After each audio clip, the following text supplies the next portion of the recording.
শবে বরাতের রাতে 5টি আমল ছাড়বেন না, অবশ্যই এই 5টি আমল আপনি করবেন। শবে বরাতের রাত, এ রাতে লাইলাতুন নিসফি মিন শাবান, আল্লাহ তাআলা অসংখ্য অগণিত মানুষের গুনাহখাতাগুলো ক্ষমা করে দেন।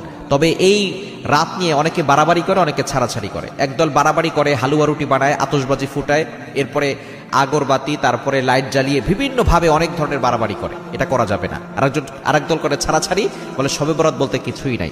শবে বরাত আছে, তবে এই শবে বরাত শব্দটি ফার্সি শব্দ, আরবিতে হচ্ছে লাইলাতুন নিসফি মিন শাবান।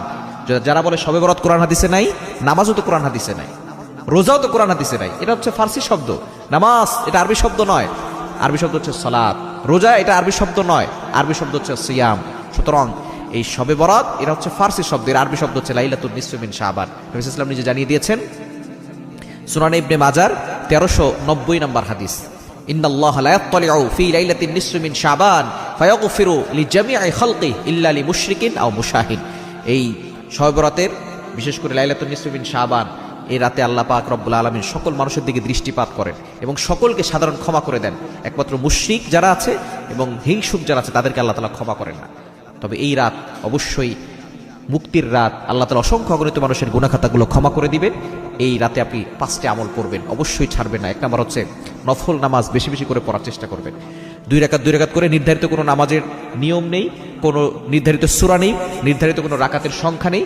আপনার যতটুকু সাধ্য আছে আপনি 2 রাকাত করে নামাজ পড়ার চেষ্টা করবেন। আপনার যেই সূরা ভালো লাগে সেই সূরা দিয়ে আপনি নামাজ পড়বেন, নফল নামাজের নিয়ত করবেন, যতটুকু পারেন আপনি পড়বেন।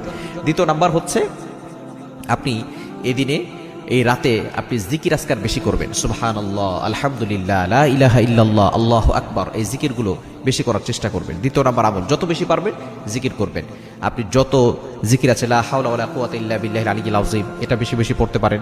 প্রত্যেকটা জিকির আপনি 100 বার করে পড়তে পারেন। সুবহানাল্লাহ 100 বার, আলহামদুলিল্লাহ 100 বার, লা ইলাহা ইল্লাল্লাহ 100 বার, এগুলো আপনি বেশি বেশি করে পড়বেন। এবং 3 নাম্বার হচ্ছে তাওবা করবেন, ক্ষমা প্রার্থনা করবেন আল্লাহর কাছে, ইস্তেগফার করবেন। বিশেষ করে আস্তাগফিরুল্লাহ আস্তাগফিরুল্লাহ, এটা আপনি 100 বার পড়তে পারেন এবং যত বেশি পারেন ইস্তেগফার করবেন। আর বিশেষ করে সাইয়্যিদুল ইস্তেগফার যেটা আছে সেটা বেশি করে পড়ার চেষ্টা করবেন। সাইয়্যিদুল ইস্তেগফার রাসূলুল্লাহ সাল্লাল্লাহু আলাইহি ওয়াসাল্লাম জানিয়ে দিয়েছেন, এই সাইয়্যিদুল ইস্তেগফার যে পড়বে আল্লাহ পাক রব্বুল আলামিন ওই দিনে মারা গেলে সে জান্নাতি। যেমন রাতে পড়লে ওই রাতে মারা গেলে সে জান্নাতি। আল্লাহুম্মা আনতা রাব্বি লা ইলাহা ইল্লা আনতা খালাকতানি ওয়া আনা আবদুকা ওয়া আনা আলা আহদিকা ওয়া ওয়া'দিকা মাসতাতা'তু আউযু বিকা মিন শাররি মা সানা'তু আবুউ লাকা বিনি'মাতিকা আলাইয়া ওয়া আবুউ লাকা বিযামবি ফাগফিরলি ফাইন্নাহু লা ইয়াগফিরুয যুনুবা ইল্লা আনতা। এটা আপনি একবার পড়বেন, যত বেশি পারেন ইস্তেগফার পড়বেন, আল্লাহর কাছে ক্ষমা প্রার্থনা করবেন, তাওবা করবেন।